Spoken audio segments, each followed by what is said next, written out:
Hey guys, welcome back. We are back again. It's been so long since we've done this. Welcome back to Video and Arcade Brothers, the show where we talk about movies, games, and collectibles. Oh, Wow. we haven't done that in a while. We laid off as long as we have, and we actually nailed it on the first go. Yeah, and it's been a while. I want to thank you guys for joining us. As you can see, we have Rick here, and we have CarrHero. Josh is in the building, respectively on their own channels as well. So make sure you guys hit their links, so that you guys can see what they're up to on their own channels. And you know, we always build a community. Thank you, chat, for being here. Don't forget to always tune in and watch what we have to talk about throughout the week. And if you're new to the show, basically this show is about talking about the newest things that has happened this week in the entertainment and collectible news. So there's something for everyone here. We all pick a topic out of each category. So each of us will pick a movie topic. Each of us will pick a gaming topic and a collectible topic that we talk about. We have fun. We have a party on this show. That's what I love about doing this show. What do you say, guys? Are you guys ready to get into this week's news? Yeah, let's raise the roof. I'm here for the party. Baby, I love it. So, of course, first we always start off with the movie talk, and I'll take it, and then we pass it on. Everyone has their say in here. So, this past week we had, well, let's just say this past week is filled with trailers. There was a hell of a lot of trailers for movies that have came out, that are going to come out. And one big one that I really love, and you know, it's funny because we've just passed Halloween, and we're fast tracking ourselves to Christmas now. The countdown is on, people. Make sure you don't kill each other out there shopping. You know, be nice, help each other out. You know, I don't want to see mass panic going on. So we had a trailer shown for a new Christmas movie that's happening, and I love the idea of it. It is called 8-Bit Christmas. And if you have not seen the trailer for that, you definitely need to see the trailer for that, because basically it's a film that takes place in the 80s. It's a love letter to Nintendo, and basically the main plot that we got so far from the story is that the main character is talking about his past of when the Nintendo Entertainment System released in the late 80s. And it's his struggle to get a Nintendo system for Christmas, and his parents, of course, do not want consoles in the house. They don't want anything gaming related, and it's up to this boy and his friends on a mission to get their own system, because there's another character in the film who has a Nintendo and basically is the king. Everybody wants to play the system, and they offer him crazy amounts of stuff. It just looks like a great, fun, comedic Christmas film, kind of in the spirit. I find this one kind of in the spirit of Jingle All the Way, and of course Jingle All the Way, like I said before, and you guys can see it on my trailer review for the film, is that I love Jingle All the Way. I love it because it deals with the father looking for a toy, which is this kind of changes up. The boy is looking for a system, but it's just great. And growing up in the 80s and knowing what it was like to get our first entertainment console, definitely a great thing if you grew up in that time. What about you boys? Have you seen the trailer? Oh, I have. That's awesome. Yep. I sent it to Josh right away. Tag Josh and Danielle right away. So. Oh yeah. Yeah, I'm excited. Okay. I don't know where we're gonna be able to watch it because I know it's an HBO Max thing. Yeah. So I'm assuming it's gonna have a theatrical release or theater release in Canada, or it'll be like a rent at home type of thing. Yeah. Regardless, I will be going to see this. I mean, I'm not huge on Christmas movies, and I'm not a Grinch or anything, but I just to me they're hit and miss, and but when all of a sudden you throw some video games in it, and Christmas There you go.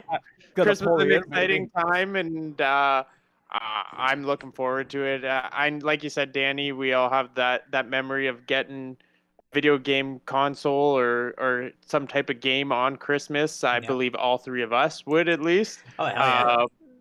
I'll never forget.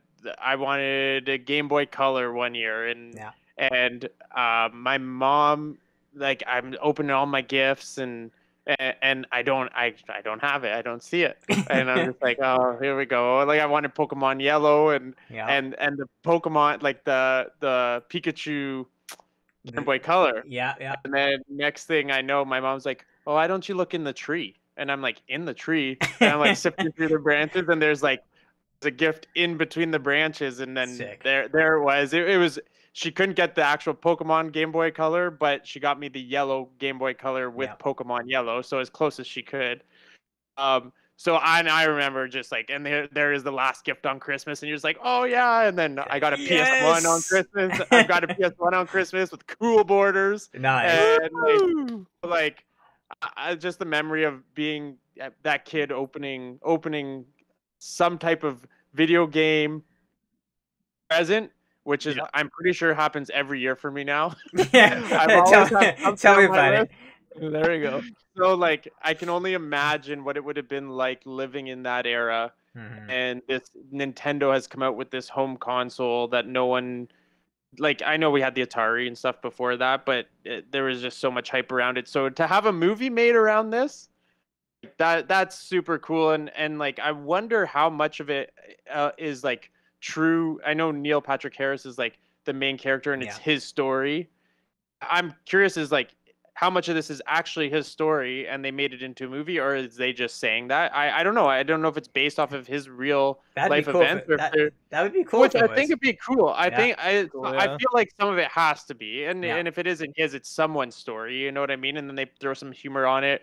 It's from the producers of Elf. Yeah. So, you know, like, you're going to be in for a good time. It's not going to blow you away and be like, oh my God, this is the greatest movie ever, but it's going to get you in the holiday spirit. It's going to make you feel good. It's going to have the nostalgia. We always talk about nostalgia on the show. Nostalgia, man. And it's going to have it all. Like that trailer just was so exciting. As soon as like the Nintendo the lights are going on. It's beautiful. Yeah. And like you said, Danny, when you were watching it, the guy comes out with the Power Glove on. He's just like, it's like I'm hitting my I'm just like, that's exactly what my logo is. You can see it right on the bottom here. Yeah. The Power Glove is my thing. I used it for my channel, and it's just like, that's what I'm known for. Everyone is like, oh, it's that Power Glove guy. It's just like, hell yeah. my Power Glove doesn't work, but or at least I don't have the attachments to test it out, but I do have the Power Glove, and it's freaking awesome. Hey, yeah, it's awesome. Collectible item. So yeah, it's funny because like when I first saw the trailer, Rick was like, because I know I'm at work, right? So Rick's like, I come home for lunch, Danny, you gotta watch this trailer. I'm like, well, I can't do it now. I gotta eat so I can get back to work, kind of thing. And then when I finally got home to watch it and do the trailer reaction video that I post on YouTube, it's just like this like wave of excitement and happiness just hit me because I freaking love stuff that made it basically is telling my own life story of how I've wanted either the NES or the Super NES or any console for Christmas.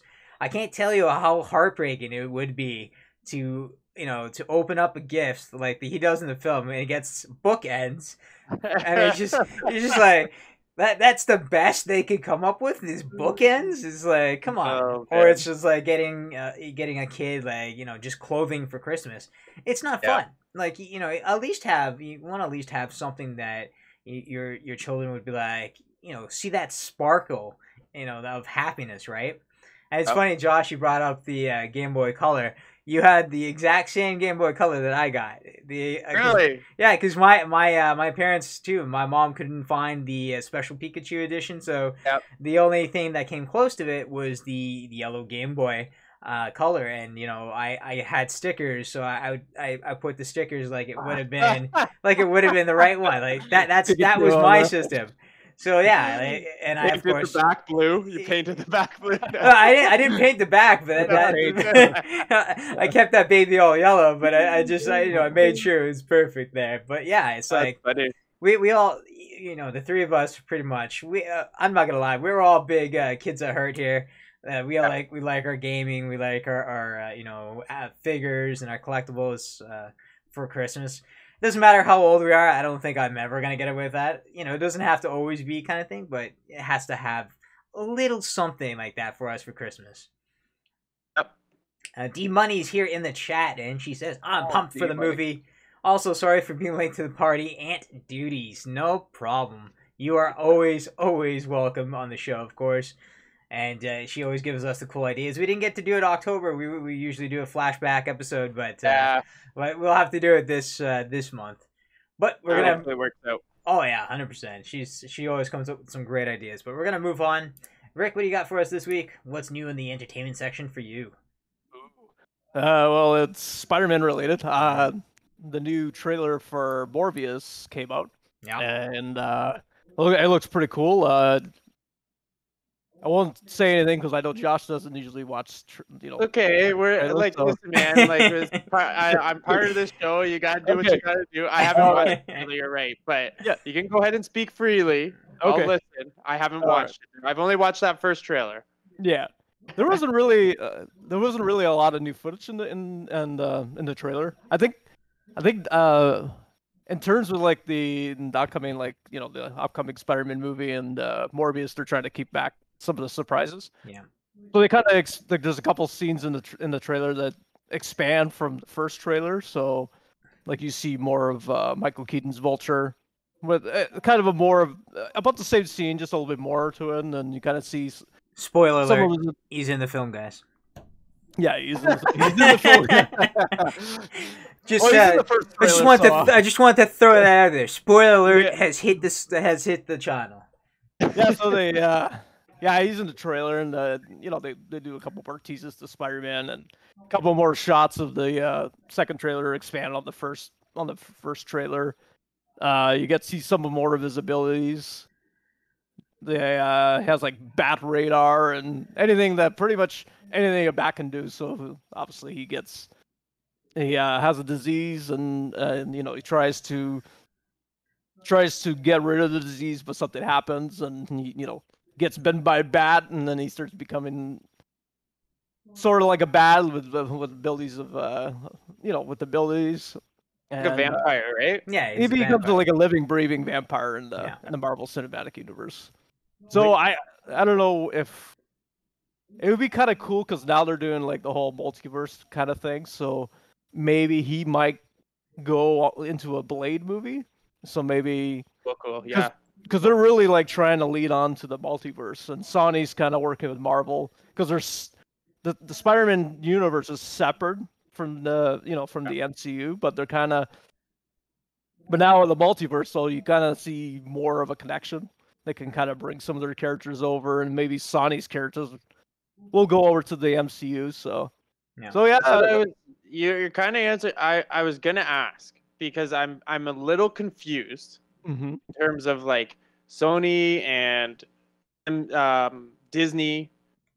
They haven't really been able to get along in the past, and now we're starting to see so many things, especially with this upcoming Spider-Man movie. And Sony Properties is like Sony owns all this Spider-Man property.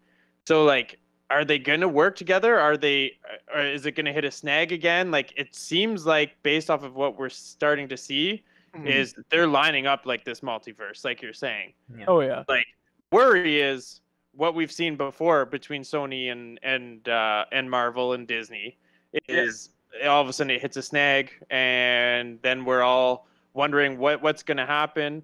But I hope you're right, and I hope they pull through, because I mean, I'd obviously love to see the Sinister Six and all that stuff. Like, is Morbius a bad guy? That was my other question. He's more of an anti. He's more of an anti kind of hero. He's an anti-hero in the comics. So sometimes when he first debuted in the comics, he was a villain. Okay. It was in one of the Spider-Man. I don't know. I don't know if you ever watched like the cartoon back in the 90s. I gotta go. It's all on Disney now. I gotta go and watch the old school cartoons, man, because that's where it was at. But that'll get it. That's for another day. It's a topic we can get into.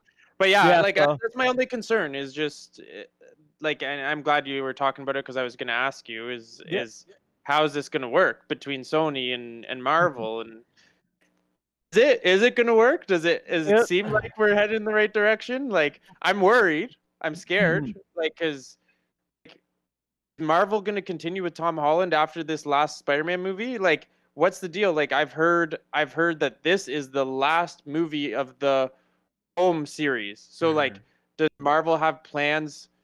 I would hope so. Yeah. Plans for Spider-Man and Tom Holland after this movie? Like, there's no way you don't, because I feel like this is going to just like blow up multiverse. It's going to blow up what's going to happen going forward. So I would assume Spider-Man's going to be a huge part of that, and he can help lead the Avengers along with like a Wolverine, whatever they do with X-Men. So I don't think Tom Holland's done, but like at the same time, I'm just like, the way they're wording some of these things is like, this is the end of the trilogy. So like, there going to be another Spider-Man story, which would make sense because you have a multiverse, right? So you can now do another Spider-Man story with Tom Holland, I guess, right? So I don't know. There's just so many questions to me, especially when Spider-Man gets crazy, right? Like, we've seen it with the animated film, just like so many directions you can go. And I think we're going to obviously see it in a couple months or a month, whenever that movie comes out in like a month's time. Like it's crazy how close that movie is, and I know the hype around Endgame. Endgame, right? It was Endgame was the last one. One.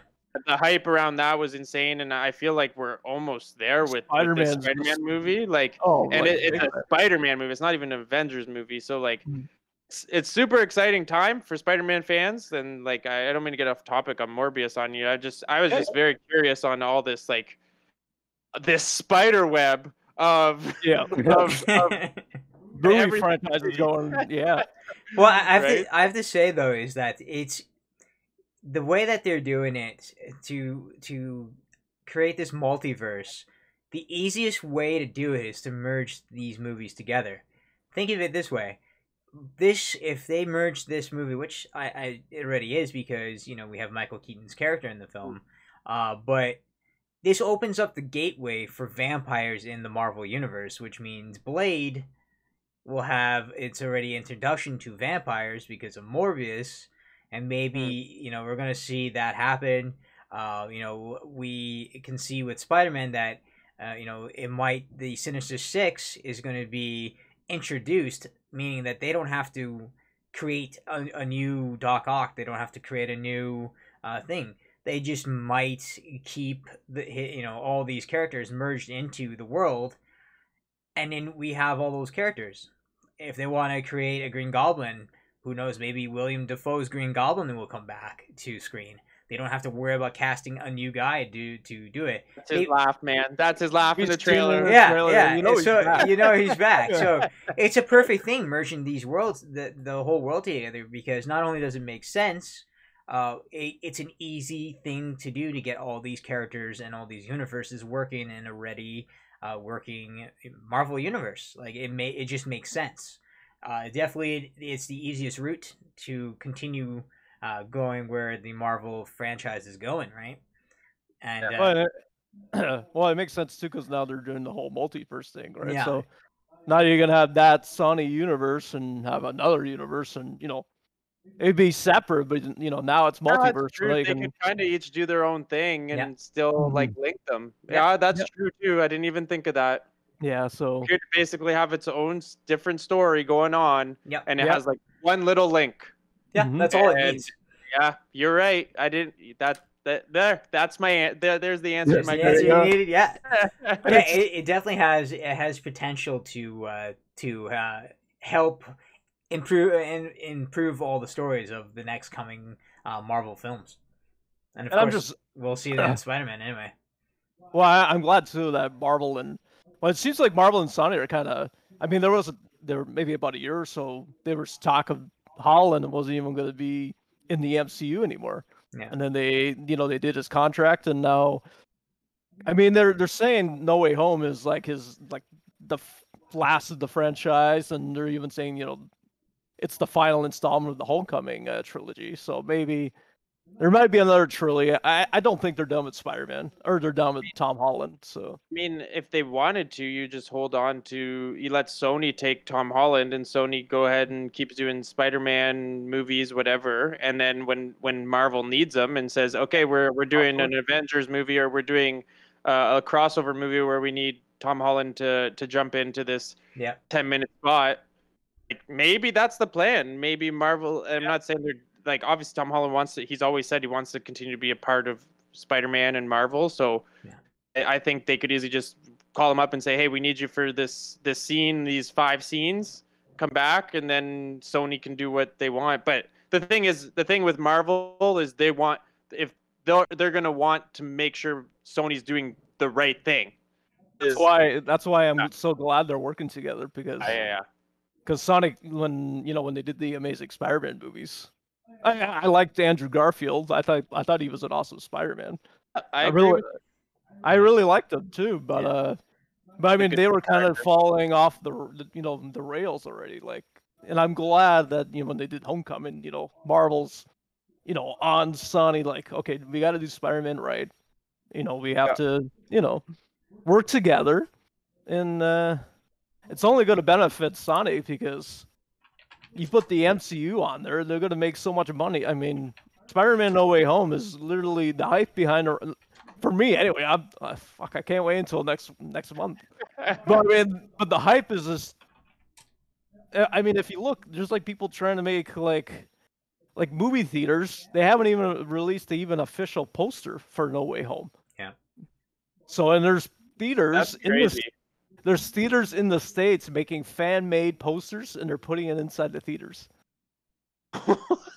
Yeah. There's such a hype out there. That's the support of the Marvel, of the Spider-Man fans, baby. Yep. I mean, I'm kind of going off topic with No Way Home, but it's just like, I mean, there's even hype now for this Morbius trailer because everyone's wondering, okay, you got Michael Keaton's Vulture in there. They're wondering if it's going to tie into the Sam Raimi Spider-Man movies, Andrew Garfield's movies, because now and it's all colliding, and the whole multiverse is just colliding with their universes. So when's Morbius come out? January. Yeah, okay. So it's not much of a wait, eh? Not much of a wait. The perfect thing now is with the COVID stuff kind of calming down a bit.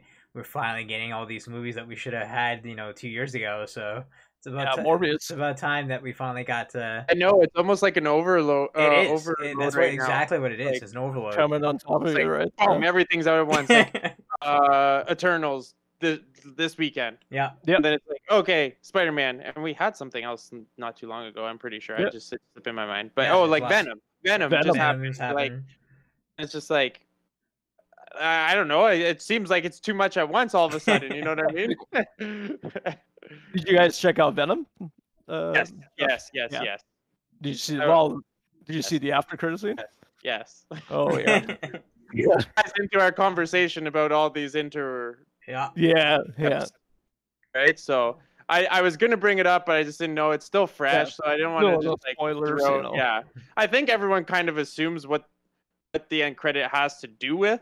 Just how they approached it, right? So we will refrain from spoilers. If you haven't seen Venom and you're thinking about what that end credit could be, you're probably right. Venom goes out and buys an apple and it's shaped as a spider. No, just kidding. So yeah, that's my news of the week on movies. There we go. All right, Josh, take it away. What do you got for us this time, buddy? All right, so before I move on to what I actually want to talk about, I got to bring up a point the show we had a few weeks back, we talked about the Super Mario movie. Yeah. We talked about Chris Pratt voicing Mario. We talked about the other voices. And we talked about Seth Rogen voicing Donkey Kong. Yeah. And in that conversation, I said, there is an opportunity here to open up a cinematic universe, potentially, or like a standalone. You know, you're getting all these actors. Maybe you have a standalone Donkey Kong movie, because I'm a big Donkey Kong fan. So you can cast someone like Seth Rogen. It's like, you know what? Maybe there's a chance at standalone movie. Yeah. Did we find out this week? They're producing a standalone Donkey Kong movie. Yep. Okay. So I called something on this podcast. So and it goes down in history.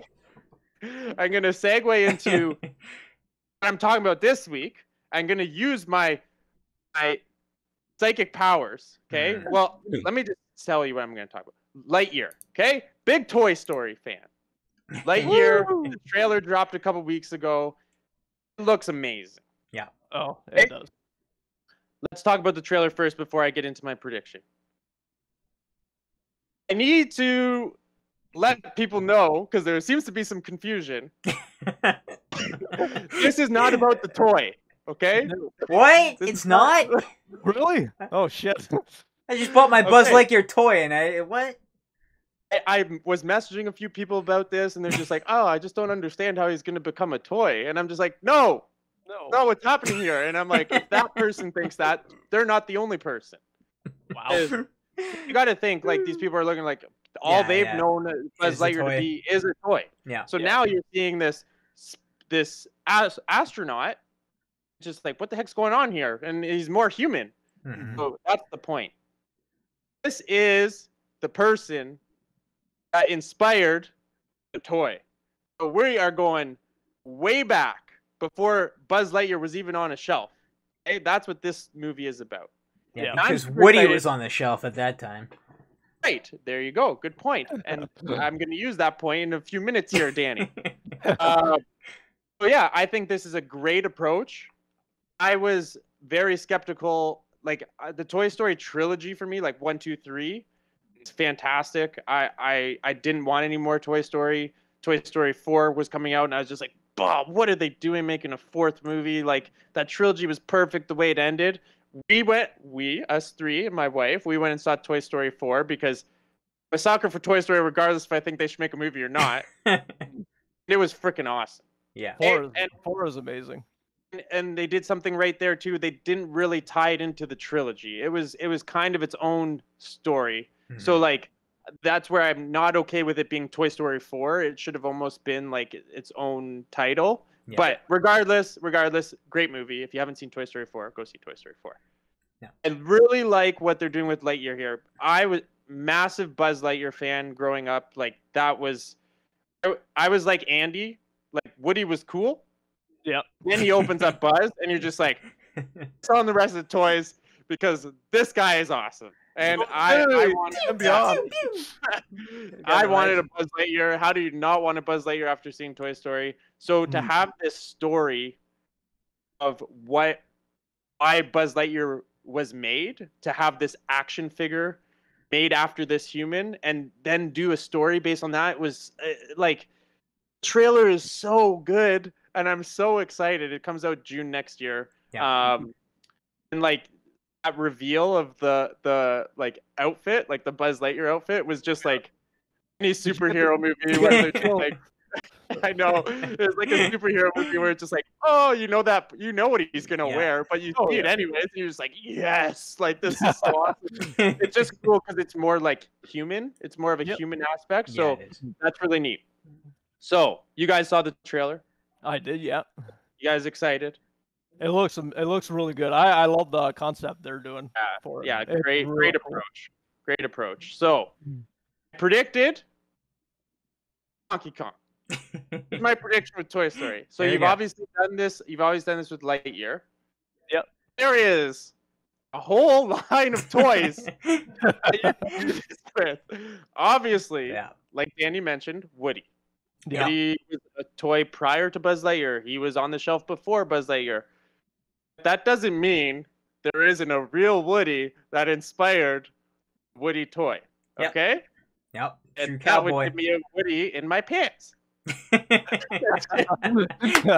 Nice. Okay, so you could have a sheriff, Wild West. Yep. Right? And he could have his roundup gang. You could have Jesse. Yep. You could even have that asshole, whatever his the old man. Yeah. Pete. Yeah. You could have him in there, and that guy. yeah, I know that guy was an asshole. But anyway, you could have his horse, and Yeah, I don't know. His name's escaped my memory too.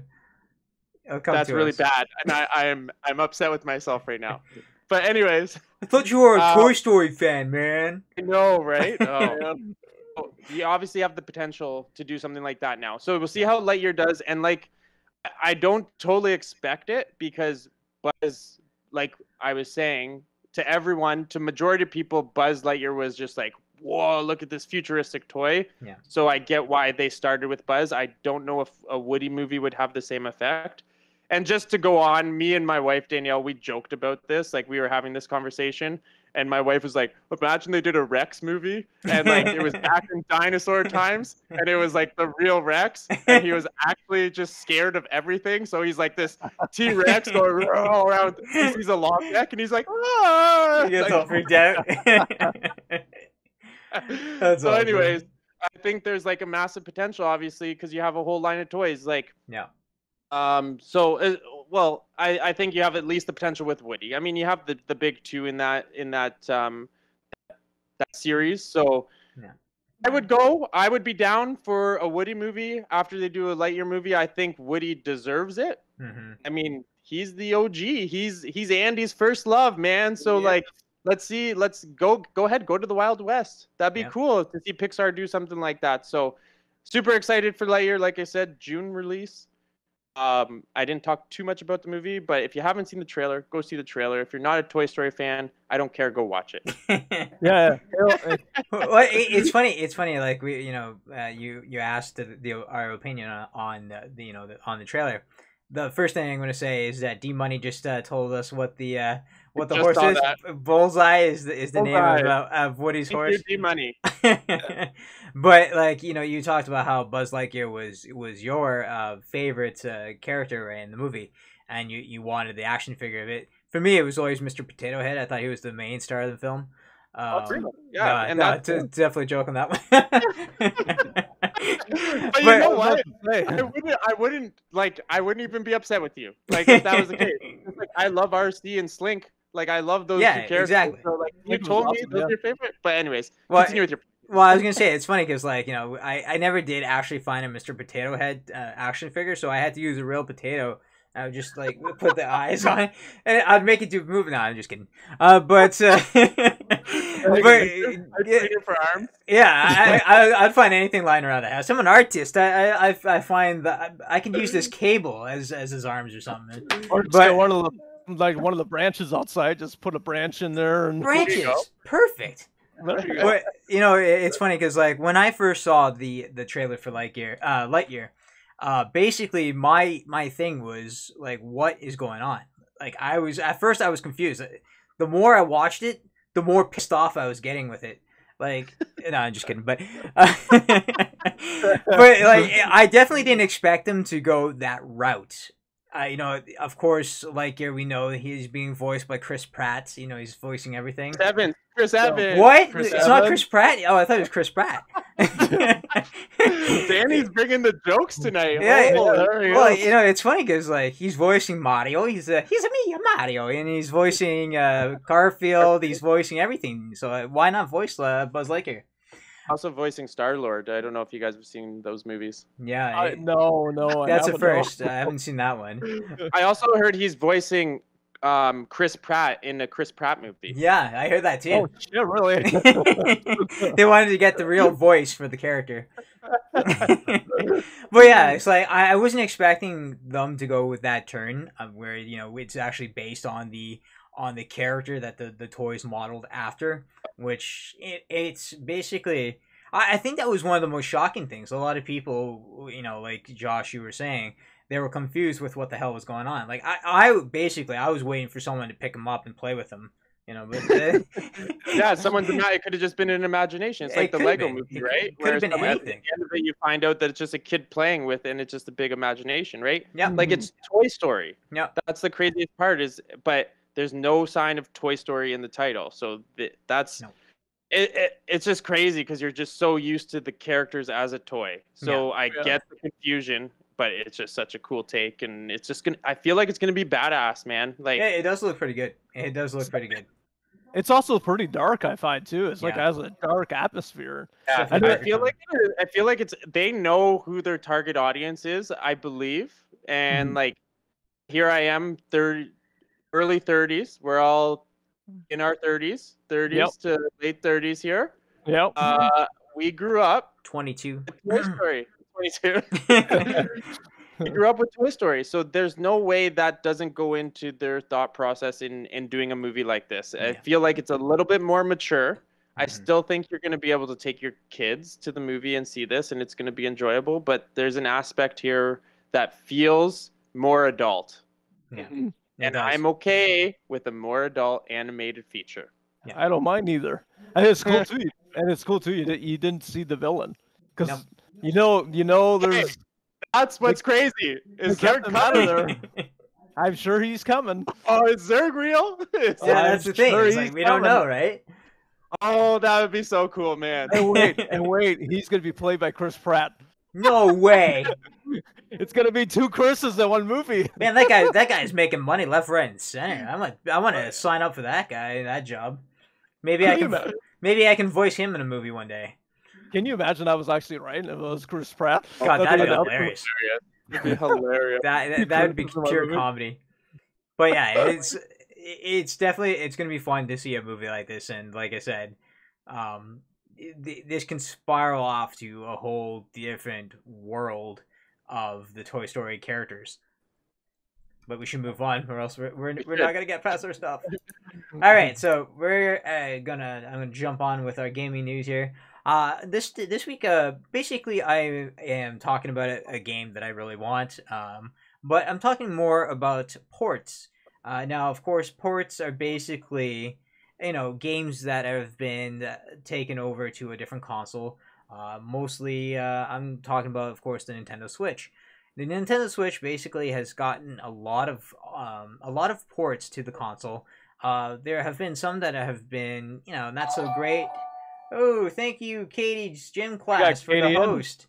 Thank you so much. Welcome to the show. It's been a while since I've seen you. Hopefully you're doing good, Katie. So yeah, we're gonna talk about that. Basically, there is one game that I'm actually excited for, and I'm gonna be playing here on the channel, part of my Game of the Month series. And that's World War Z, that based off of the movie, which is a zombie apocalypse movie, where the whole world is infected with a new virus. And your job is to basically survive. And the company that has done this movie, that has done this port over, has done multiple ports for the Switch. A lot of games that I own. Of course, one very recently released was Crisis Remastered for the Switch, which I bought. And that was a game that didn't run very well on PC when it first released years back. And we have this massive open world first-person shooter game on a handheld hybrid system like the Switch. And not only has it, blown people's minds with how good they were actually able to take this massive world and put it to Nintendo's console, which of course is not as powerful as the PS4 or the PS5. I believe it's just a little bit under the PS4. It's not as powerful as the system. But it's able to run these games at a lower frame rate and less detail in the game. So there's that huge possibility of bringing games that have came out for the PS4 era that can see new life on the Switch. And with Christmas coming up, I always give ideas. That's what the show has kind of happened to. We give ideas of future things that people might really want. Us being collectors and stuff. And I think that with the Switch and how they've done so good over the last 5 years, it's been 5 years since the Switch has released, guys. 5 years. It doesn't feel like it's been 5 years. Me and Josh, of course, we went to the same day one launch of the system, got both first systems, and we've been playing it since then. But like, with these ports, we got Witcher, that Witcher 3 that is on the console, which is another game that's massive. There is Dying Light that just got released, which got rave reviews. It's also very well ported to the Switch. Of course, World War Z, Crisis Reloaded. There is Doom Eternal. There is so many different games that have seen new life on this console. And it's great to see it because I think we're seeing more of the 3D not 3D, the third party software being released on a Nintendo console, whereas the Wii U had absolutely nothing. They basically ran away from the system and lost its third party support. So it's great to see that these companies are showing some love to Nintendo's console. And I don't know if you guys have played some of those port overs for the Switch, but I have to say, if you haven't, you guys need to check it out because basically those games are very beautiful on not only on on the TV but also on the system screen, and especially in the OLED. If you have an OLED Switch like I do, my God, that thing is gorgeous. But and he just rubbing it in that he got the little cockroach. So sorry. I didn't mean to, but like it definitely is great to see all these games. And like I said, I will be playing World War Z in January. I've announced 4 games that I'm going to be playing the next 4 months. And if you guys do want to play with me, that is cooperative online. So I'm looking for 3 other players that will join me in that game if you guys want to join in. But yeah. Guys, what do you think about this, about porting games over? Is there a game that you guys want to port over? Of course, that's for you, Josh, you, Rick. If you could have a PlayStation title or an Xbox title come over to the Switch for the Nintendo fans, what would you pick? What would be your top? Oh, you gotta. That's a good hard question because it's. What about you guys in the chat? What game? Ratchet and Clank, but that's just too hard. Like that's Sony property. Yeah, but I Sony just property, feel like that's such a It like was if they fair. brought back like if and again I'm naming just like Sony properties, but like a Jack and Daxter, Yeah. a Sly Cooper, Yeah. something Yep. like that. It would just feel like so at home on the Switch because like we get those type of characters with Nintendo games, and I feel like Sony's let them slip through. Like we got Crash, we got Spyro over to the Switch, so it'd be cool if. But again, that's never gonna happen. That's wishful thinking. But yeah, I'm with you, Danny, on the port side of things. It's nice to see. I think that's Nintendo's fault with the Wii U. Yeah. They did not market that system well, which is surprising with a company like Nintendo that knows how to market. The Wii U was kind of lost in what is this? Yeah. They did pretty bad. What Yeah, is it this is this a Wii 2? What's going on? I think the name branding didn't help it out. No, it killed it. It definitely killed Because it. look at the we're gonna talk about ports. Look how many Nintendo ports have come from the Wii U to the Switch and have done amazingly well. Yep. And I'm not talking about performance. I'm talking about sales. Mhm. I'm talking about like 3D World, and then they added Bowser's Fury to it. And there's a bunch. Pikmin came over, Donkey but Kong. like. Yeah, Donkey Kong Tropical Freeze, and we haven't seen another Donkey Kong since then. So let's get on to Nintendo. Yeah, damn, they get behind on Donkey Kong. But the Wii U, that's Nintendo's fault with this third-party support. So the fact that the Switch has done as well as it is, this system's gonna sell. They just released their financials the other day, and I should have took note, but they're like 90 million consoles. Does that make sense? Yeah. So like they're gonna hit that before the end of the year potentially. That is massive. So if you're a third party, you want to get the reach. So trying to port these games over makes sense. You want to make sure it's a good port because that's one thing you're mentioning games that have done, and I've heard the Dying Light port was fantastic. Yeah. So I gotta check it out. I'm excited for World War Z, and I might have to take you up on that offer. I may pick up that game because I like the cooperative play a lot. It reminds me of like Left 4 Dead. Yeah.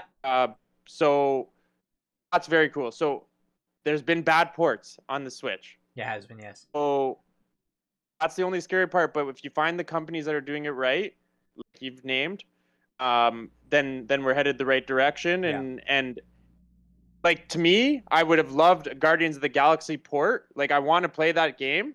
Yeah. And it's freaking cloud gaming. Yeah, and it's such a I know how you waste. feel about cloud gaming, Danny. Such And a like, waste. I get it. I do get it. I mean, it's one way to get the game working on the console. It's not ideal to me, to a lot of people. Yeah.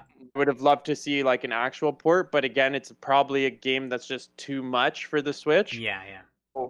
If I'm going to go recency bias, I would say Guardians of the Galaxy, get me a real port of that, because it looks like a fantastic game and I'm hearing good things, and I'm a big Guardians of the Galaxy fan. Yeah. So other than those Sony properties, you put me on the spot there, Danny. I'm sure there's a game I'll think of after, but yeah, like, keep you on your toes, buddy.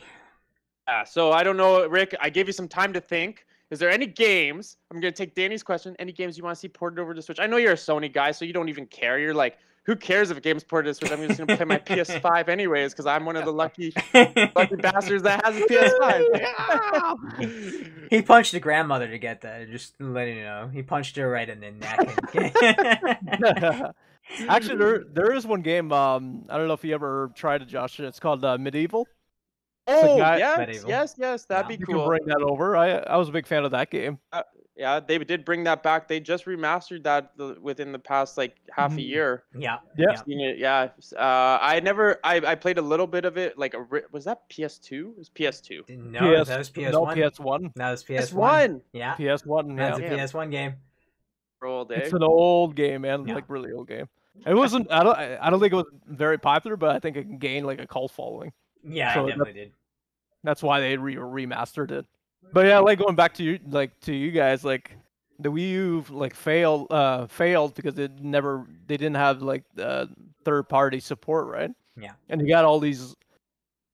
That's why I think the Switch, like, I mean, the Switch obviously on its own is making awesome games, but it's cool that they're bringing over these ports that people who don't usually play, Nintendo, they can play these other games that come from, different companies over to Nintendo, right? So it only, like, to me personally, I mean to you guys too, but it only helps the Switch even more. It helps Nintendo sell that system even more than what it's doing, right? So it's crazy too. Sorry, Rick, go ahead. Sorry. Oh yeah, no, I'm just gonna say, like, it gets more eyeballs on the Switch, right? So people that don't usually buy anything from Nintendo will buy the Switch, like, oh, there's Crisis 3 on there, or like other ports from other companies, right? So your main reason for buying a Switch, though, is the Nintendo property. Like, you can't deny 100%. that, right? And then it's just bonus, like, for people that want to play Breath of the Wild or want to play Odyssey. Maybe they were like, I'm not going to buy a Switch just because of those games. Now you start to get that third party support, and it's like, okay, they've got World War Z, they've got Dying Light, they've got Witcher 3. You know what? Maybe the Switch is worth my time because I want to play their exclusives.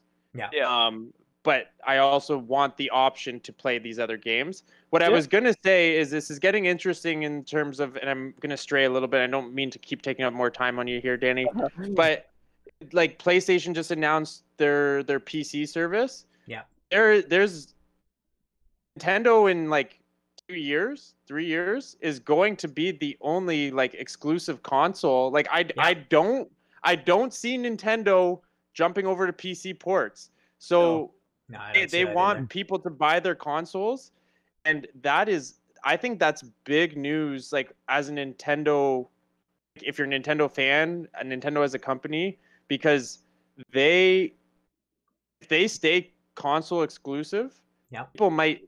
I don't know if people are going to get frustrated, but like, there's also the potential where people start coming over to Nintendo because they have to. Like, Nintendo, no choice. Like, Nintendo can sit back a little bit and let PlayStation and Xbox do their thing on PC, and they can just say, you know what, we'll sit here and we'll be the only console you actually need to buy. Yeah. Like, it's kind of wild what's happening, and I get it. Those games can run on PC. I'm all for more people being able to play video games. I'm not going to sit here and be like, I hope Nintendo stays exclusive. I want you to buy Nintendo consoles. I'm a Nintendo guy. Like, if they could reach and have more people play like Breath of the Wild and run it on a PC, I think it's something you got to think of. But if you're Nintendo now, you almost are going to say, you know what? Let's let them battle it on PC and their consoles because people have no reason to buy their hardware. I'm going to make sure we continue to be able to make a reason for people to buy our hardware. And you're going to want to play Mario, you're going to play Zelda, you'll play Kirby, whatever it is, you have to buy our console. Yeah. And I think that's advantage to Nintendo. It is. Well, it's a genius concept, right? Because I mean, you can't play Mario on a PlayStation. You can't play Metroid on Xbox. Nope. And they have all those titles, so almost anyone who loves Nintendo will buy a new console just because of those exclusives. Yeah. And they've been doing that for years. And that it not only does it help your company because you got that, you already got the fan base and you got the people that will definitely be there to buy that console the first day because of the exclusives. So you got that people there. I mean, that's why the Wii U kind of failed because they had the exclusives, but they didn't have any third-party support. So it did okay, like it did good. I mean, not as good as good enough, it's right? Still the lowest selling Nintendo console. And why would I keep changing and I keep going straight off?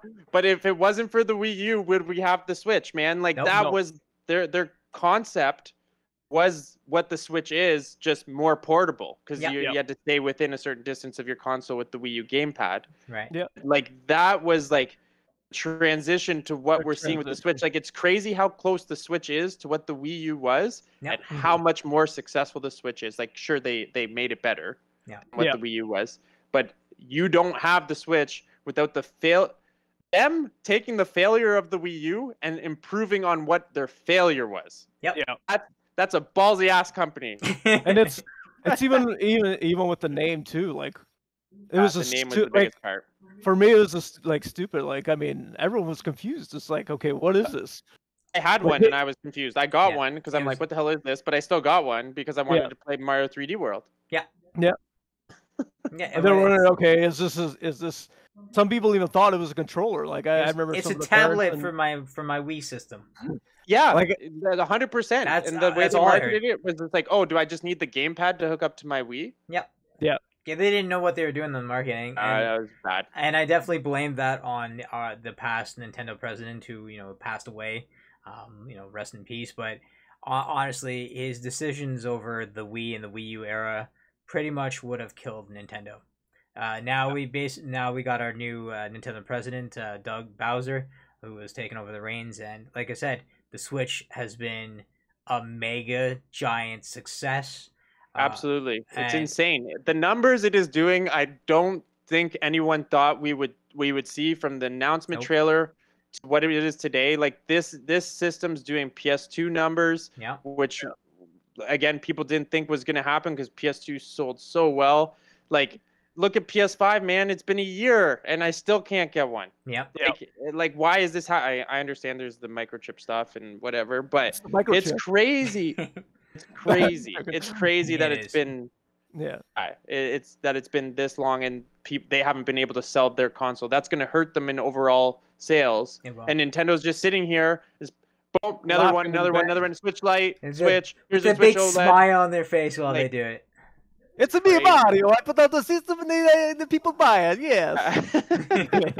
That's Chris Pratt's voice in the movie, just by the way. That was horrible, but I tried. All right, let's move on. We're going to move on for that because time is ticking, boys. Rick, take it away. What do you got for us in gaming news? I'm going to talk about the Avengers game that's, you can get it exclusively. It's exclusively on PlayStation and it's exclusive on Xbox. They're bringing a new like an expansion pack for it. They're bringing Spider-Man is coming to the Avengers game. So PlayStation only. And as we talk about exclusive, it's only coming to PlayStation only. So a buddy of mine, I don't know if he's watching our show, but he owns an Xbox and he's playing the Avengers game. He loves that game. I have the game too. I have to get back into it, but I was kind of disappointed in it. Maybe I got to play a little bit more of it. But But yeah, he's upset because I'm gonna get Spider-Man in the game, right? So obviously, me being a Spider-Man fan, I'm gonna buy that pack, right? So Yeah. gonna try it out, and yeah, it sucks for you if you have an Xbox because you can't play Spider-Man, right? So Harsh. there you go. The words, So, yeah. the words of truth has been spoken.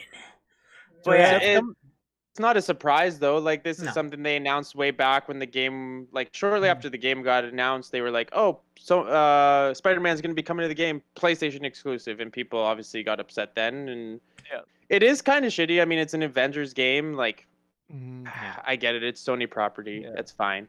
Yeah, I get people being upset about it, and but I also understand people getting excited about it. So, Yep. I don't know about that game, man. Like it's crazy to me that it's an Avengers game, and I just don't care. Yeah. Yeah. I played a little bit, but I don't know. I just can't get into it. I don't know why. I heard the story mode was actually decent. Like the single player stuff. It's more of the loot boxing, multiplayer, level up system where if you wanted to play as Hulk and I wanted to play as Hulk, we both couldn't do it and we both have to level up separate characters. Yeah. So it's like you always have to be playing with the same people. It's very different. Because we'd have to figure out what team we wanted to be. Because if I wanted to all of a sudden switch my character, then I'm back to a level 1 character. Yeah. And it just hinders your experience and it's back to a grind, which the one way to get away from a grind is pay the microtransactions and get what you can. But so it sucks that that's what that type of game kind of turned into. Yeah. But it's nice to see the Guardians of the Galaxy game doing well. Yeah. Exactly. It's people are saying Guardians of the Galaxy is what the Avengers game should have been. That's what they were saying. Yeah, I think like Square Enix didn't really do a good, like in my personal opinion, didn't really do a good job in the Avengers game. And I had the game, like I tried a bit of it, but you could tell like it's very patchy. I mean, there's they're very glitchy, and some of the animation is not that great. Yeah, but I think they were testing the model, right? They're now with Guardians that they kind of hit the sweet spot. I think every game when it first starts out goes through a very kind of like trial error thing. They're trying something new, see if it works, and of course with the Guardians of the Galaxy, they've changed the stuff up. It's more. I think for me, I find it more of an action title than I do the Avengers game. The Avengers, I think the Avengers game, they're trying a little too Final Fantasy style with it, which it doesn't really work with that type of game, I find. So it's nice that they've gone a route and it seems to be working for them. Yeah, like Josh was saying, you gotta level your characters and there's loot boxes and all that kind of stuff. So for me personally, I'm not I bought the game, but I'm not a fan of that stuff. So I'm like, I'll give it a chance. It's a Marvel game, right? Avengers game, but yeah, I don't know. I just can't get into it. Like I played a bit of, I played maybe an hour or two of it. I got pretty far, but I don't know. Yeah, it's tough when you have a game like Spider-Man and Miles Morales and like. I'll throw like the Batman Arkham series games in there. It's just like these good superhero games that have a good formula.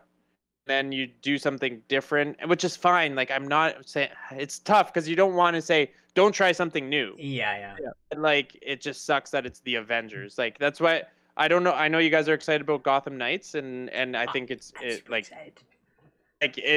looks phenomenal. I just don't know like what formula are they going with? Is it going to be that Avengers style? Like, no, I hope it's a good single player game, and then I hope it has a really cool multiplayer option where we could go on as 4 different characters and play through some missions and stuff like that. But we'll wait and see. I'm excited for that one. And it just sucks that the Avengers was kind of like that first jump. And it's the Avengers. Yeah. and they kind of flopped. And it's funny too because the game didn't do that well. And they're banking on the name, man. Like at the end of the day, it's it's an Avengers video game, and it's just like we're gonna get so much money because it's at the height of Endgame and all. Like So you just would assume people were going to buy it, and I think people didn't cave, right? So Yeah. No. I was a little surprised. I thought it would do well because considering with the end game and all that. But Well, reviews came out, people talked about it, and that that eventually the hurts. trailer and like that eventually hurts your game, right? But we should move on. Josh, take it away, buddy. What do you got for us? Yeah. So we were talking Nintendo earlier. I'm going to keep it Nintendo. The new Mario Party Superstars. Yeah. I said I wasn't going to pick this one up on day one. I lied to myself and I picked it up on day one because I'm a sucker for those Nintendo exclusives. And I am so glad I picked this game up. I'm so glad I picked this game up. Yeah. They went back to their roots and what everyone's been asking for. Nintendo kind of lost their way with Mario Party. And here's the thing is I didn't have an N64 growing up. I didn't have a GameCube.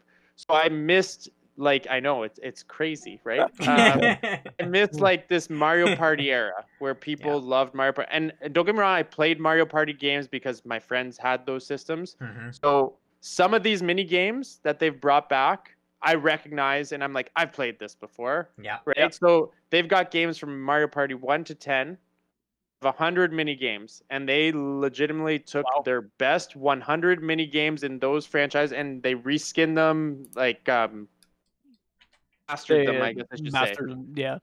So it's cool too when you pull up the mini game, it'll at the top corner it'll say what Mario Party it was from, and just seeing the differences in graphics going back now and looking at old footage of these games, it's just so crazy. They did a very, very good job in making this game look good, and you can tell they listened to the fans here.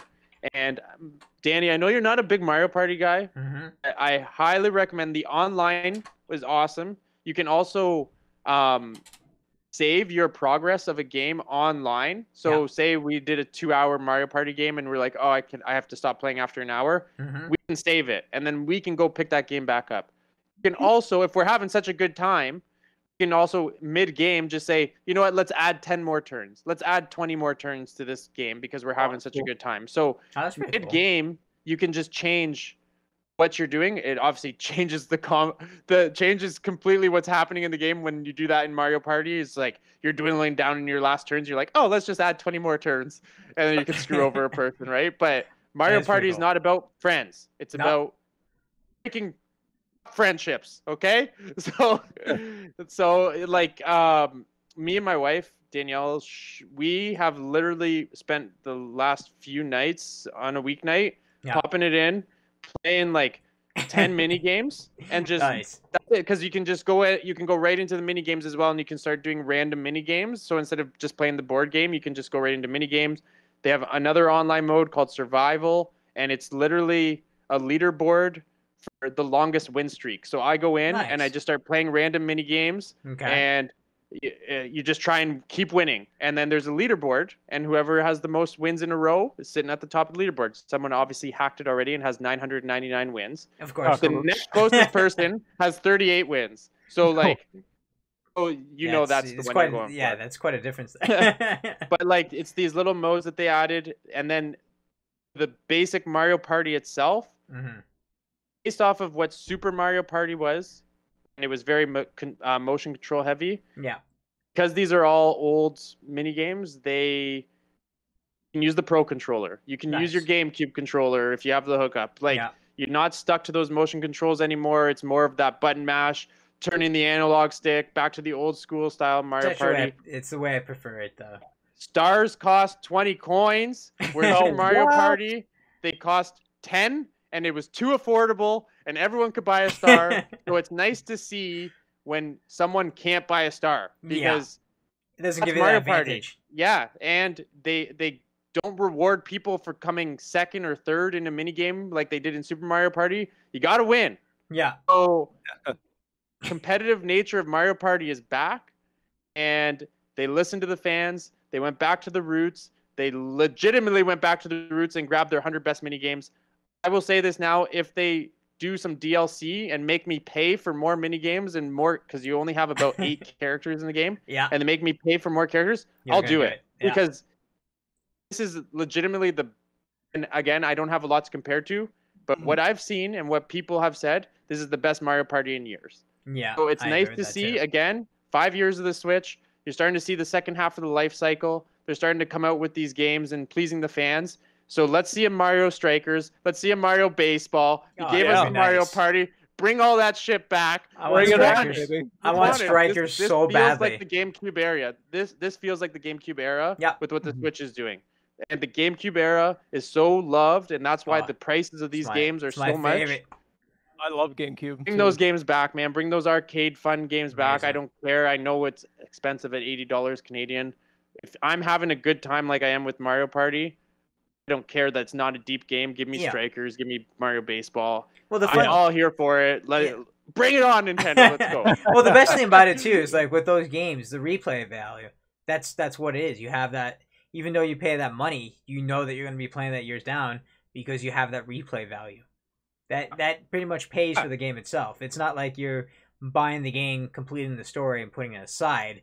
You're going to constantly replay it because you're having so much fun with it. Yeah, it looks like a lot of fun. I was watching some of your videos, Josh. It's great. Like my wife saying in the comments, D-Money, she doesn't beat me often. When she does, she feels good. So it makes her want to play more. You know what exactly. I'm saying? It's just like, oh, come on, one more mini game. I want to win, right? So, and I'm like, yeah, okay, one more. Let's keep going. 100%. Let's do this. Let's go. Let's go. If the thing is, with Danielle being huge into horror movies, you don't want to be spending the night with one of her favorite dolls inside the bed, right? I know. Yeah, I guess I should let her win every once in a while, eh? Or else, I swear to God, one morning you're gonna wake up and it's gonna be like right beside you. You got like Chucky beside you. I'm giving your ideas, but yeah, it's great that you found a game that you like you said, it is one of the best Mario Party titles in a long time. There hasn't been a good one, so it's great to see that they're finally that, and it's great to see that you're really enjoying the game. Yeah, because again, I wasn't gonna get it day one, and I caved, and I'm glad I did. Like, I'm not upset that I spent $80 on another Mario Party game. I'm upset I spent $80 on Super Mario Party. Yeah, that's what held me back a little bit on this one, but it's too good. It's too good. I would highly recommend to anyone on the fence about it, go get it. Exactly. Oh, sorry. No, it was just. No. It's kind of like Smash. How like the recent Smash was such an awesome game, right? They took everything that people love from the other ones and just combined it into one. Yep. One giant Smash Brothers. Yeah. All right, guys. Let's get into the ending of our show, where this is where we talk about the collectibles, and the portion of our stream here. And of course, like we said earlier in the show, Christmas is coming, guys. So you want to make sure that you're getting some ideas from us for your Christmas shopping. And before we go on, let me just remind people, because this has been in the news for a while, they're advising people to make sure that they start Christmas shopping early because of certain delays and not being able to find stock out there. Stock is becoming hard to find, guys. I work at a grocery store, and even at the grocery store, we're already starting to see stuff not come in. People are pissed off, but with the pandemic and stuff that's happening, you want to make sure you're starting early, especially if it's something that's is a hot item, something that's people are going to be out there trying to find. You want to make sure that you have a great holiday. You don't want to be out there, like Jingle All the Way, where he's looking for the Turbo Man doll and he can't find it anywhere. Make sure you guys, think about doing your shopping early if it's something that's that important. But I'm going to talk about my thing, and this thing does relate to Christmas because I found this on a website. This was an ad that I saw on my Facebook feed, and it was for a website called justgeek.com, which is a US/UK store, online store that specializes in geek culture. And one of the things that I got that I pre-ordered, which was really cool, and I've never ever had this, but it is based on a property that I love, and you've heard me talk about it on the show, and if you follow me on my channel. I play a shitload of it, and it's Sonic the Hedgehog. So, I chose to talk about this crazy thing that is on this website. It is, of course, it is officially licensed Sega item, and it is an event calendar Sonic figure. So basically, I choked on there. If you guys know the event calendars of Christmas, you know that every day leading up to Christmas, you open up a certain part of this calendar and you get a chocolate. Well, take that idea, and instead of chocolate, you open up a piece of Sonic that you have to put together. So leading up until Christmas, until the 24th, you're going to be opening up one door a day to get a piece of Sonic and put them together, which, as you can see, that's what the guy is doing in the image right now. He's putting the figure together to make this one giant, awesome piece of magic. Basically, it is ripped out of Sonic the Hedgehog 3 game, of Sonic on a snowboard in a snowy world. And you have the rings around him, and it's just a cool feature. I've never ever had a figure like this. This is a statue that will be complete on the 24th. It releases, basically it's going to start shipping on the end of this month, so I should have it hopefully for the Christmas time. And with this website, they are very quickly on shipping. I ordered a Sonic the Hedgehog ugly Christmas sweater, which I thought was so freaking amazing. Which I'll probably show off eventually sometime. But this is a really cool idea. Not only is it Sonic and I love it so much, but it's different. Like, I'm gonna have a hard time not to open up every piece and put it together right away. That's what I was gonna ask you, Danny. Yeah. I was like, are you really gonna open up one a day, or are you just gonna be like, it's just like, no, I'm gonna open up one a day, and I'm gonna film that. I'm gonna do what you did with your stop motion of the nice. photos, and I think I'm gonna do that with my Sonic figure. But it's a really cool thing. It is $47.99 American, and of course with shipping, I think I paid $20 American. So it's not a cheap thing, but think of how rare this is gonna be eventually. And think how amazing it's going to look on my massive Sonic the Hedgehog overload that I have in the next room. But yeah, it's something different, something fun, and it also gets me in the Christmas spirit. So if you guys do like that, you think that that's for you, check out justgeek.com. I'll put it here in the chat. Basically, has a lot of great stuff, a lot of things that you wouldn't find on any other store. There it is. On the chat, so make sure you guys check that website out. Like I said, I stumbled upon it, and I'm so happy that I did. But yeah, that's my collectible news. That, of course, like I said, guys, is stated for release on the end of this month, so hopefully I'll get it on the first few days before December, so I might have to open 4 pieces or whatever, depending on how long it gets to me. But that is my piece of collectible news. How big is it? Sorry, I don't know. So basically, it will be about that big once it's put together. So it's quite a decent Just size. thinking like 24 pieces, like how small is each piece going to be leading so up to, basically, yeah, let me get up the image here with the guy holding it. No, not that one. With the guy holding it. Basically, his body takes up his whole hand. So he's quite big. He's definitely quite big. Okay. Yeah, it's done. It's not It's coming. Yeah, it's not a short thing. Yeah, you wait for image. Where is the image? Where is the image? It's coming. Of course, we're a little bit behind on the video here, but yeah. So it's definitely a really cool item. If you're a big Sonic fan like I am, definitely check it out. Or like I said, check out the store. You might find something cool for Christmas that you think someone will really enjoy. That's my piece of news for you guys. Enjoy the website. Don't go nuts on buying things. Or if you do, enjoy it as much as possible. But yeah, that's basically my thing for this week. Rick, what do you got for us on yours? Speaking of the Spider-Man, I got 2 new pops today. I got they officially released pops for Spider-Man No Way Home. Mm-hmm. Originally, they only brought out Doctor Strange. It's him in a jacket, and he has like a little shovel. They brought him out, and then I'm like, okay, where's the other 2? Because usually on the back of the cover, there's 2 Spider-Mans. There's a black Spider-Man suit in gold, and then you got the other suit which has Doctor Strange abilities. And I was like, okay, why didn't they? And going back to the what you were saying, Danny, with the shortages and all that kind of stuff, and so maybe there was a shortage. Maybe it didn't. It wasn't out in stores yet, and I think maybe Sony's trying to do that too, so there won't be any spoilers for the movie. So they're trying not to release a lot of the pop figures. Yeah. But I know there's quite a few that they haven't. They kind of leaked online, but they haven't released yet. Like there's the Green Goblin pop, and there's going to be a Doc Ock and a couple of the other characters, and they released that. But they leaked it, but they haven't released those pops yet. So maybe they're keeping it close to the.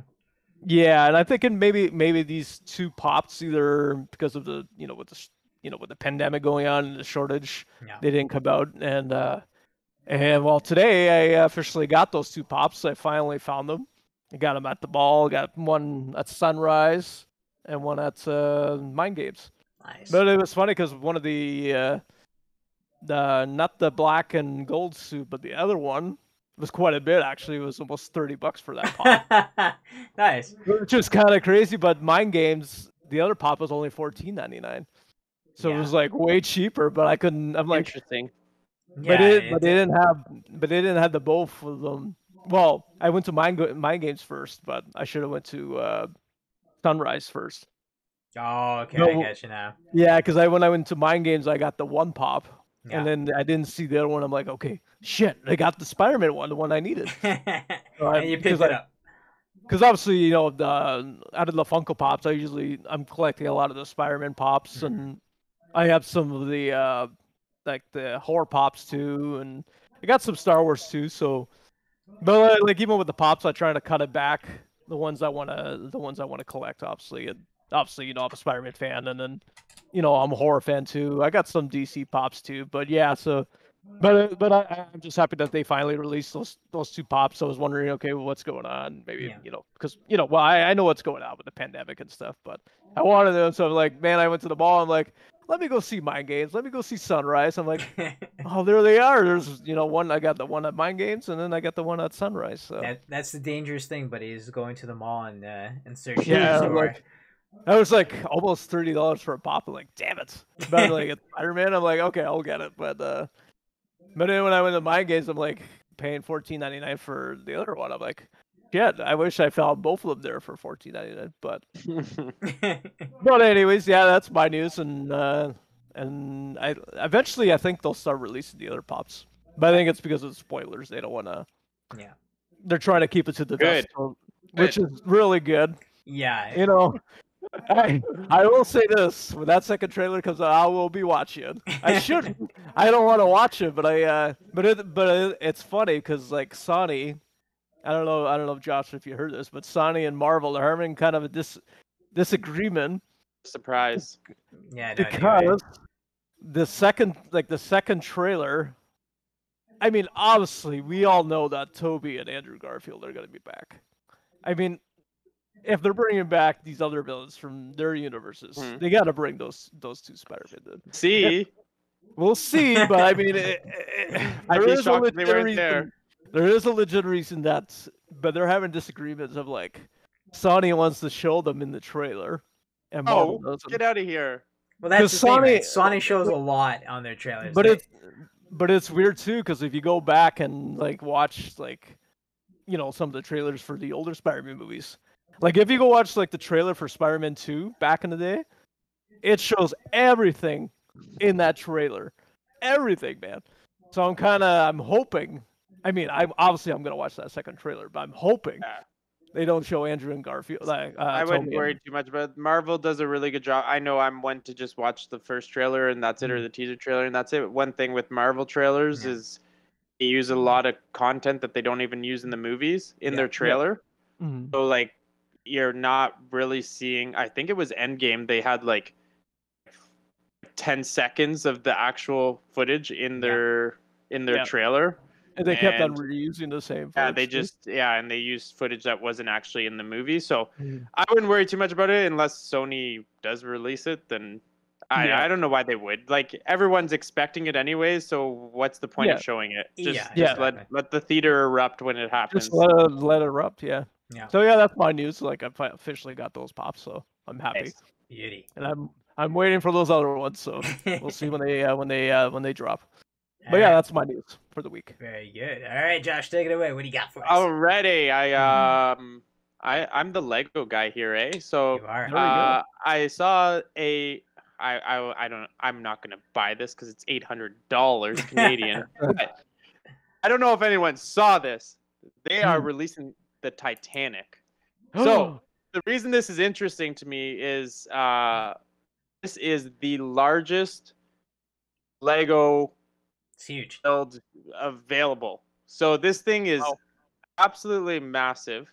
9,000 plus pieces. Yeah. So just massive. This thing is 4.5 feet. 4.5 feet Jesus. long. Okay, so to put this in perspective, I have the Lego NES set. Yeah. It was 2,600 pieces.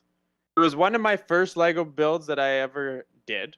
Yeah. And it took me 10 to 11 hours. Yeah.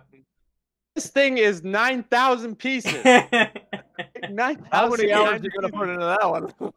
So that is crazy. This is like a 30 to 40 hour build. Okay, Yeah, so that's I huge, can even man. imagine the box looks huge, and you're gonna have different types of bags. The cool thing, and I know Danny has the picture up on the screen there. I know if you look up to the top right of that picture, The inside. the Titanic. So they actually have 2 spots on this build where there's a latch that you can pull out. It opens up, so you can split this Titanic into 3 pieces, and it opens up so you can see the inside. And the way that they do the build, it's not like super detailed, but you can tell it's like bedrooms, it's the dining rooms. Like they have the boat engines in the bottom, and they actually spin, so you can actually like spin the engines and stuff like that. So like, I've posted a few videos myself lately on my own personal Facebook, like with some Lego stuff. And like that most recently is that Easter egg in the NES where you can pull off the side and it has like level 2 from the original Mario game. Yeah. The amount of love and detail that goes into these builds, and I know Lego's expensive, and I said this in my video, it is worth every penny. They never fail to impress. Like it's buildings. Like I've built a few Lego sets now. Just the detail that goes into the instructions along the way, the instruction booklet. The craziest thing to me is you end up with maybe 10 extra pieces at the end of these things, and it's just like they have their production on lock. And like you have Mega Blocks, and Mega Blocks is cool. You get like some Pokemon stuff with Mega Blocks, some Halo stuff with Mega Blocks. I built Mega Blocks. My nephew had a Charizard from Mega Blocks.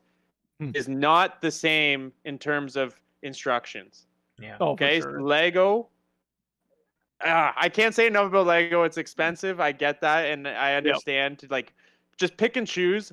If you're thinking about buying a Lego set, do it, and maybe keep it a bit smaller just to start, so you kind of get a feel. Like I think my biggest mistake was like I built a bonsai tree was my first Lego set, which is smaller. Yeah. And then I got the NES for my birthday, and I was just like, I got to build this thing. And like hours later, it was so fun to build and see it come together. Yeah. It was just a very big build to be like my second Lego build, and I've built a few Star Wars things after that. So I would say if you're thinking about Lego, it is worth it.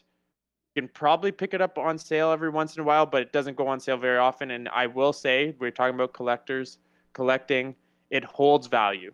So regardless if it's built or not, if it's you keep it in a box or you build it, it still holds value, and people will pay for Lego.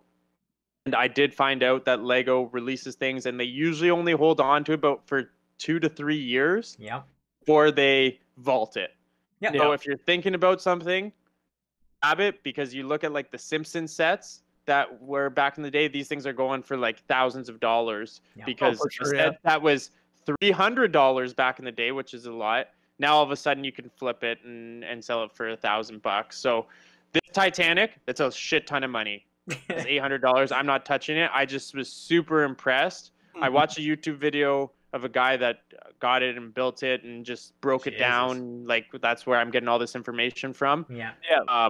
But just to see like 4.5 feet of Lego, and the guy said this thing's like 40 pounds, like 30, 40 pounds. Just wow. That's massive Lego build. That's so insane. cool. I hope I run into someone that owns it, because I would love to just see this thing in person. We'll never buy it unless I win the lottery and get a bigger house. I think it would be a super cool build to see. And any Titanic fans out there, and you have the money, do it.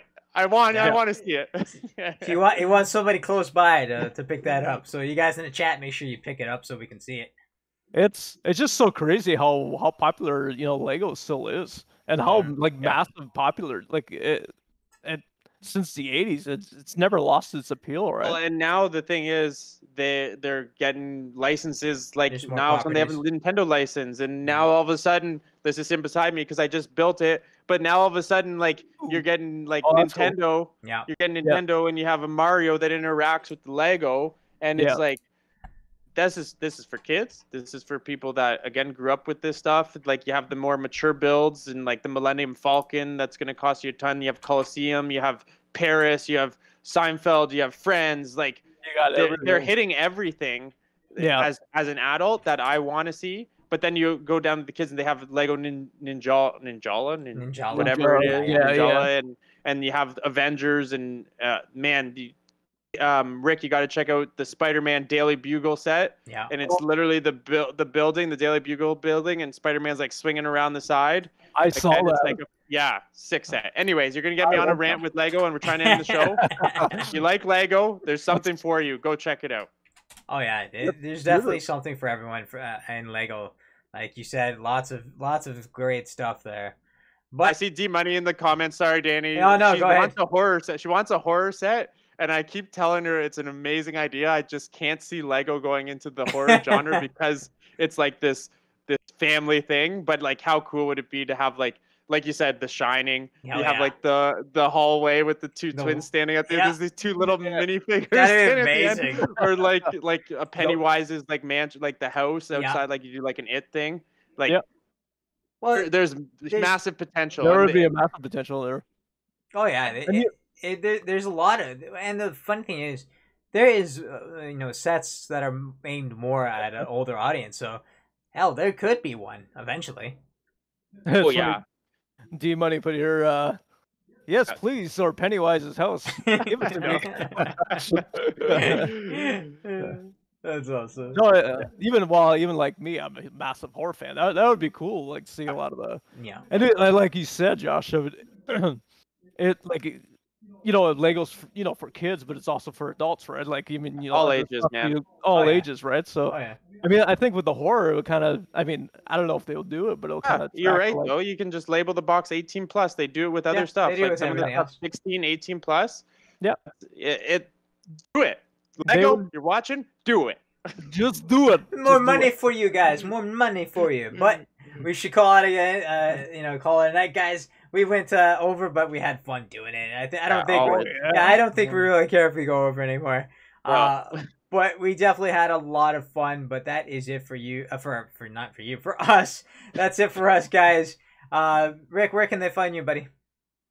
You can find me, Rick Under the Web, on Twitch, and I recently just created my own channel on YouTube. So if you can go on YouTube and hit a subscribe and for future content, it's called Nerd Central. So I named it exactly the same name on Facebook as my group page on Facebook. So so if you want to check out some future content, I'm going to be putting more out as I go out. I got to buy a new microphone for the PlayStation. So I'm going to do some more streaming. So I'm going to play some more games. So you can find me on Twitch. You can find me on YouTube now under Nerd Central and under my Facebook page. So nice. You can find me there. All those three. Josh, what about you, buddy? Take it away. I love it. He has it all there. That's where you can find me, guys. Oh shit! Yeah. So Twitter, Instagram, Facebook, Twitch. I also am on YouTube. I post some of my Twitch playthroughs over to YouTube, and I've been doing a little bit more videos just for the shits and giggles with like some Lego stuff and having some fun shooting some videos. So I tossed the odd one over to YouTube for fun. Yeah. So I do all this stuff for fun, just like this show. So nothing too serious. But if you're into video games, you can follow me on those channels there. And then if you want to see me play some video games, doing a Detroit Become Human playthrough right now once a week at twitch.tv/CarrHero. So yeah, that's where you can find me. I don't think it's big enough. I don't think it's big enough. I don't know if I can make it out. We definitely need some neon lights back there. But then I'll send it over to the guy. I don't know which side of the screen I'm on. Send it over to the guy that makes this show happen. Like this guy puts in the work. He makes the intro video. I got to shout him out. Danny's the guy. So much love. Thank you so much. Let them know where to find you. Obviously, they're here watching. They know where to find you, Danny. But you got some other content. Let them know what's up. So you guys can check me out not only here on our Twitch channel. Well, I should say my Twitch channel, but of course, the classic Redbox. You can find me on YouTube, but the same thing, classic Redbox, where I do unboxing videos. I do trailer reaction videos. I do. Just about every freaking thing you can possibly think of, I do, because this is my passion. My passion is entertaining you guys. This has got me out of depression. This has got me feeling great about myself. And every night I get to spend with you, whether it's a Twitch stream or you're watching YouTube, my YouTube videos, or you're supporting me on my own things. I love you guys. Thank you so much for being here. Just like my guests who are always here with me. Thank you so much for making this show so successful. We had a great night. We've gotten back on schedule. We've been gone for a couple of weeks. And of course, we've hit some high numbers. And I'm very happy to see you guys have been enjoying the show. Make sure you do stick with us. Follow all the guys' channels because, you know, these guys are amazing. They do the stuff. They're here every weekend supporting me on my own channel, making this a dream. This was a dream show that I put together to get us three to here together. But, you know, don't forget to hit that follow button here on the show, on Twitch. Or, you know, if you want to subscribe, you can subscribe to the channel for all the content. Thank you so much for being here, guys. I love you all. Stay safe. Make sure you stay here because we're going to raid another channel because we have a high guest list. So we're going to help somebody who needs it. Thank you so much. We'll see you next Saturday again at 8 p.m. Eastern here on the Classic Redbox. And don't forget to check everybody else's channel throughout the week. Bye, guys. Bye, everyone. Take care.